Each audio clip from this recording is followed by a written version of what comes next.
We will now discuss the stability of the equilibrium in simple Keynesian model. We have already known how the equilibrium level of income is determined in the simple Keynesian model mathematically as well as graphically we have learned. Now we will learn the stability of the equilibrium in simple Keynesian model. What is the condition of the equilibrium for being a stable equilibrium? The equilibrium obtained by the Keynesian cross is a stable equilibrium. The equilibrium obtained at the point E is a stable equilibrium. The equilibrium is a stable equilibrium because if any deviation from this equilibrium occurs, that means if level of income is apart from OM to OM1 or OM2, which is not the equilibrium level of income, the commodity market forces will again bring back to this equilibrium point. The commodity market forces will again bring back to this point. So we will again return back to the equilibrium point. So this is the equilibrium point. Let us see how.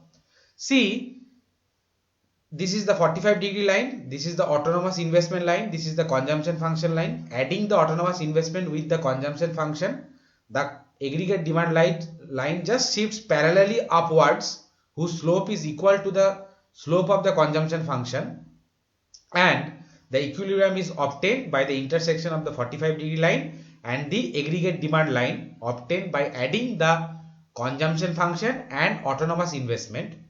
We get the equilibrium point E at the Keynesian cross. Now if the level of income is OM1, see here, supply is greater than the demand. Demand is how much? This much is the demand, but supply is this much. So there is excess supply. So producers, what they will do? They will contract the supply. They will decrease their supply. So again move towards this point. Okay. Now suppose the level of income is OM2. Here OM2. Here what is there is excess demand. See, this much excess demand is there, but supply is up to this point. So to meet this excess demand, the producers will need to expand their supply. So again level of income will move or output will increase towards M. So equilibrium is a stable equilibrium. So what is the condition that the equilibrium is stable? Why this equilibrium is stable? Why it is not deviating? One crucial condition for the stability of the equilibrium is that MPC or the slope of the consumption function must be less than 1. That means the consumption function must cut the 45-degree line from above. If it cuts from the above, then the slope of the consumption function, which is nothing but the marginal propensity to consume, will be less than 1 because 45-degree line slope is 1. But if the consumption function does not cut the 45-degree line from above, or its slope or MPC is greater than 1, then what will happen? See here, the slope of the aggregate demand line or the slope of the consumption function is more than 1 and is cutting the 45-degree line from below, not from above as in this figure. It is cutting the line from below. Then what is happening? See, if the level of income is OM1, so here demand is greater than supply, so producers will need to expand the output. See, producers will expand the output. We are not coming back to the equilibrium point, isn't it? Again, if the equilibrium level of income is OM2, here supply is greater than demand.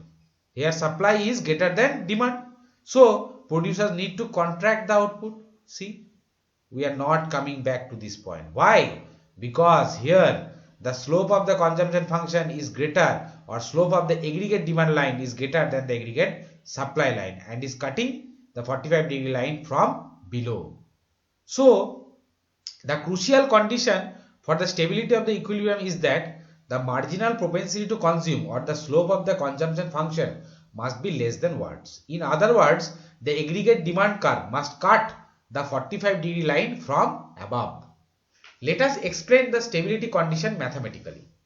Following Walrasian stability condition, a market will be stable if excess demand. What is excess demand? Difference between demand and supply. That is, the difference between aggregate demand and supply must be negative or less than 0. So Walras has given a condition to check the stability of any equilibrium. For that, the excess demand must be less than 0 or it must be negative. Excess demand, what is excess demand? It is the difference between the demand and supply.